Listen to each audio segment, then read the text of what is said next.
The Caribbean is turning into a pressure point and the world is watching closely. The United States military is flooding the Caribbean with elite forces, aircraft, and heavy equipment.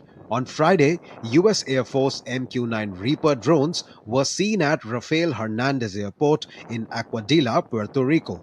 Venezuelan President Nicolas Maduro criticized the United States, saying they are trying to impose a colonial and slave like control over Venezuela.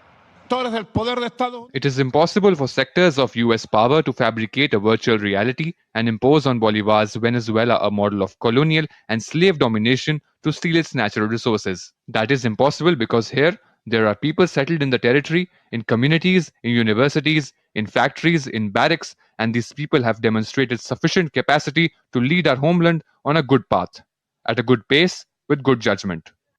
Trump has accused the South American country of flooding the US with drugs.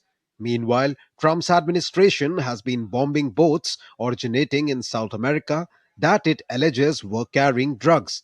In US strikes have killed more than 100 people. Many nations have condemned the attacks as extrajudicial killings. President of the Commonwealth of Dominica has called on the United States to cease its bullying of Venezuela and seek negotiations to resolve differences. Our appeal to the US is to let there be discussions. Let us sit at the table instead of having wars, instead of trying to remove governments in power, instead of moving to each other's country because we are smaller than you and you are more equipped than us and bullying us into submission.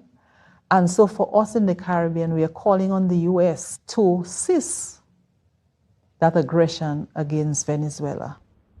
Earlier this week, the White House ordered the US military to focus almost exclusively on enforcing a quarantine of Venezuelan oil for at least the next 2 months. Since late August, the US has ramped up military presence in the Caribbean off Venezuela's coast alongside escalating sanctions, blockades, and military threats against the oil rich South American nation. Bureau Report, DD India.